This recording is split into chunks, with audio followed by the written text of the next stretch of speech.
ำแนะนำเกี่ยวกับการเฉลิมฉลองบุญปีใหม่ลาวประจำปีพ.ศ. 2568ค.ศ. 2025ในขอบเขตทั่วประเทศลำดับว่าด้วยการจัดตั้งและการเคลื่อนไหวของกระทรวงแถลงข่าววัฒนธรรมและท่องเที่ยวฉบับเลขที่678/นย.ลงวันที่21ธันวาคม2021อิงตามการแจ้งการของหอว่าการสำนักงานนายกรัฐมนตรีฉบับเลขที่550/หสนย.ลงวันที่28มีนาคม2025รัฐมนตรีออกคำแนะนำจุดประสงค์เพื่อแนะนำให้บรรดาองค์การจัดตั้งทั้งศูนย์กลางและท้องถิ่นพนักงานราชการทหารตำรวจพ่อแม่ประชาชนชาวต่างประเทศที่เคลื่อนไหวดำรงชีวิตอยู่สปปลาวในการเฉลิมฉลองบุญปีใหม่ลาวประจำปีพ.ศ. 2568ค.ศ. 2025ในขอบเขตทั่วประเทศ เพื่อรับประกันการเฉลิมฉลองบุญปีใหม่ลาวประจำปีพ.ศ.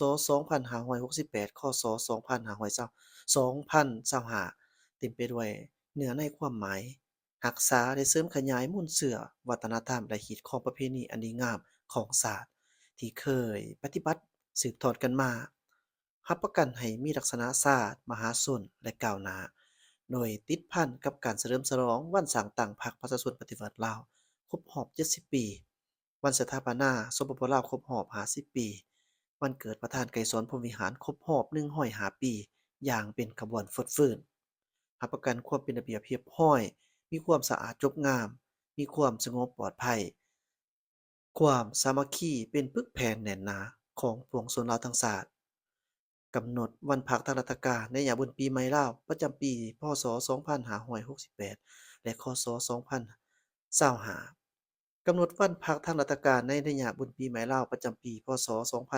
2568และค.ศ. 2025ให้มีความเป็นเอกภาพในขอบเขตทั่วประเทศเริ่มแต่วันที่14-16เมษายน2025มีดังนี้ วันที่14เมษายน2025กงกันกับมื้อแรม2ค่ำเดือน5แม่นวันสังขารหลวงวันที่15เมษายน2025กงกับมื้อแรม3ค่ำเดือน5แม่นวันเน่าส่วนวันที่16เมษายน2025กงกับมื้อแรม4ค่ำเดือน5แม่นวันสังขารขึ้นปีใหม่การจัดตั้งเฉลิมฉลองบุญปีใหม่ลาวประจำปีพ.ศ. 2568ค.ศ. 2025การจัดงานเฉลิมฉลองบุญปีใหม่ลาวประจำปีพ.ศ. 2568และค.ศ. 2025ให้จัดตั้งปฏิบัติตามฮีตของประเพณีและขนบธรรมเนียมอันดีงามของชาติที่สืบทอดกันมาแต่โบราณกาลเป็นต้นแม่นการรดทรงพระพุทธรูปพระสงฆ์สามเณรอยู่สถานที่ตามวัดวาอารามการจัดงานบายศรีสู่ขวัญการสมนาการสมมารดทรงอวยพรพ่อแม่อาวุโสการอวยพรใส่ซึ่งกันและกันด้วยความสุภาพเรียบร้อยและถูกต้องตามฮีตของประเพณีอันดีงามของชาติและรดน้ำกันด้วยน้ำสะอาดน้ำหอมดอกไม้ด้วยความสุภาพเรียบร้อยรับประกันความปลอดภัย การจัดบุญปีใหม่ลาวอยู่สำนักงานองค์การวัดวาอารามและสถานที่สักการะบูชาต่างๆภายในครอบครัวควรประหยัดมัธยัสถ์กระทัดรัดเรียบง่ายถูกต้องตามฮีตของประเพณีหลีกเลี่ยงการซุ่มนุมซุ่มแซวที่จะสร้างความเดือดร้อนให้กับผู้อื่นจนเกิดขอบเขตและมีสติในการใส่ใจายบ่ให้ฟุ่มเฟือยเกินความเป็นจริงและความจำเป็น กิจกรรมต่างๆที่จัดขึ้นในช่วงระยะบุญปีใหม่ลาวต้องเป็นกิจกรรมที่ส่งเสริมศิลปะวัฒนธรรมและภูมิปัญญาท้องถิ่นติดพันกับเนื้อในความหมายของบุญปีใหม่ลาวเช่นการแสดงศิลปะดนตรีการประกวดนางสังขารขบวนแห่วอการจัดงานวางแสดงสินค้าผลิตภัณฑ์วัฒนธรรมการจัดงานตลาดนัด กิจกรรมอื่นๆ อยู่บรรดาสถานที่สาธารณะรวมทั้งอยู่ตามหาดแคมป์นำต้องได้รับอนุญาตจากภาคส่วนที่เกี่ยวข้องอยู่ขั้นศูนย์กลางในท้องถิ่นตามระเบียบการที่กำหนดไว้ศาสนสถานและบริเวณอ้อมข้างวัดวาอารามต้องกากำหนดขอบเขตและจัดสรรให้เป็นระเบียบเรียบร้อยสะอาดงดงามเป็นต้นแม่นเขตเฮ็ดฮดสงฆ์พระพุทธรูป พระสงฆ์สามเณรเขต สักการะบูชาเขตขายเครื่องเขตบริการและเขตอื่นๆพร้อมทั้งให้มีการโฆษณาให้กว้างขวางเพื่อดึงดูดให้นักท่องเที่ยวเข้ามาท่องเที่ยวให้หลายขึ้น การเปิดเพลงอยู่สถานที่ท่องเที่ยวต่างๆควรเป็นเพลงลาวขับลำท้องถิ่นเสียงดนตรีพื้นเมืองระดับเสียงดังบ่เกิน80เดซิเบลเวลาปิดบริการบ่ให้ก่าย3โมงสำหรับในสถาสำหรับในศาสนาสถานควรเปิดบทสูตรหลักธรรมคำสอนบทเทศนา บทกลอนคำพรรณนาที่มีเนื้อในศึกษาอบรม และเผยแพร่ประเพณีของบุญปีใหม่ลาว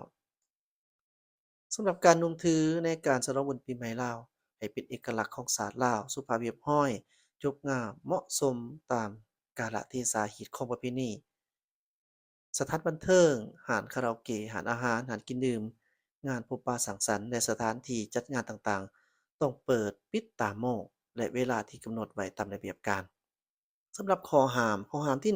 1ห้ามรดน้ำกันด้วยน้ำเปื้อนน้ำสีหรือว่าน้ำใส่พาหนะอุปกรณ์อื่นๆเพื่อรดน้ำคนอื่นอยู่ตามถนนหนทางและสถานที่ต่างๆ2ห้ามเสพงานเต้นฟ้อนเปิดเพลงที่มีเนื้อในบ่สุภาพล่อแหลมทั้งเพลงลาวและต่างประเทศ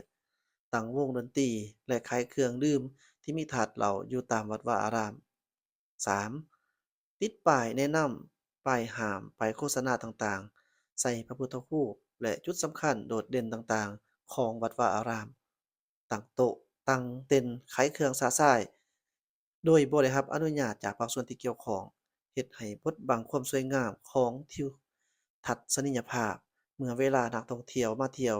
มาเยี่ยมชมและเข้าร่วมบุญปีใหม่ ห้ามแสดงสิ่งลามกอนาจารนุ่งเครื่องบ่สุภาพหรือเครื่องเปลือยกายประพฤติลามกอนาจารในเวลาเข้าร่วมกิจกรรมต่างๆในงานบุญ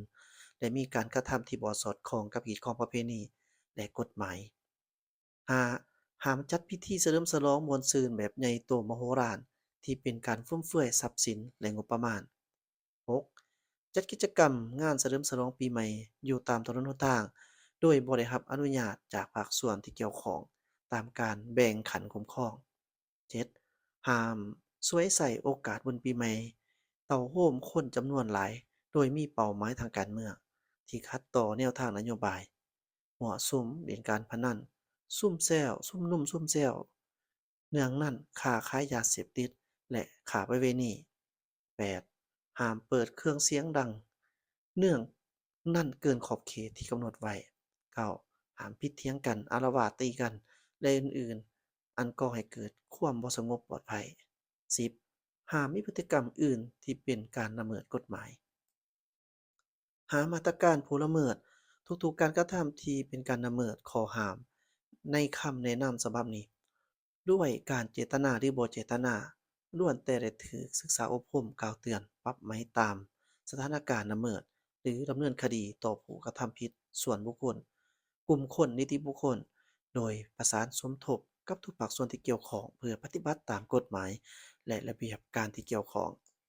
6. วิธีจัดตั้งปฏิบัติ 1. บรรดาองค์การจัดตั้งทั้งศูนย์กลางและท้องถิ่นในขอบเขตทั่วประเทศจัดตั้งโฆษณาและเผยแพร่เนื้อในคำแนะนำฉบับนี้โดยติดพันกับระเบียบการเฉพาะของแต่ละแขนงการที่พัวพันกับการเฉลิมฉลองบุญปีใหม่ลาวพ.ศ. 2568และค.ศ. 2025โดยผ่านสื่อต่างๆอย่างกว้างขวางและทั่วถึงทุกภาคส่วนทั่วประเทศ 2. ให้สำนักงานองค์การพนักงานราษฎรทหารตำรวจองค์การจัดตั้งสากลกลุ่มบ้านผู้หน่วยธุรกิจพ่อแม่ประชาชนชาวต่างประเทศที่เคลื่อนไหวดำรงชีวิตอยู่สปปลาวได้รับรู้และเข้าใจอย่างทั่วถึงและจัดตั้งปฏิบัติให้ถูกต้อง